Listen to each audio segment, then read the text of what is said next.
City news కి స్వాగతం.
అందరికీ నమస్తే అండి. లోక్సభ ఎన్నికల్లో భాగంగా వరంగల్ తూర్పు నియోజకవర్గంలోని పోలింగ్ బూత్ 111లో మా ట్రాన్స్ కమ్యూనిటీ అందరం కూడా మేము ఓటు హక్కును వినియోగించుకోవడం జరిగింది.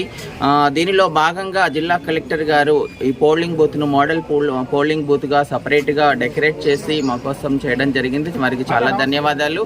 ఇది ఎందుకోసం అంటే ఓటర్లు అందరూ కూడా తమ ఓటు హక్కును విధిగా వినియోగించుకోవాలి, బాధ్యతగా భావించి ఓటు వేయాలన్న ఉద్దేశంతో మేము ట్రాన్స్ మహిళలు అందరం మా బాధ్యతతో మా ఓటు హక్కును వినియోగించుకున్నాము. ఈ పోలింగ్ బూత్లో 232 మంది మా ట్రాన్స్ మహిళలకు ఓటు ఉంది. మేమందరం కూడా ఓటు హక్కును వినియోగించుకోవడం జరిగింది. ఓటు ద్వారానే మనకు సరైన నాయకుడిని ఎన్నుకునే అవకాశం ఉందని ఉద్దేశంతో మేమందరం ఓటును వినియోగించుకున్నాం. మీరందరూ కూడా బాధ్యతగా భావించి ఎలాంటి ప్రలోభాలకు లొంగకుండా ఈరోజు హాలిడే అని జాలిడేగా తీసుకోకుండా అందరూ పోలింగ్ బూత్ వరకు వచ్చి ఖచ్చితంగా ఓటు హక్కును వినియోగించుకోవాలని మేము రిక్వెస్ట్ చేస్తున్నాం.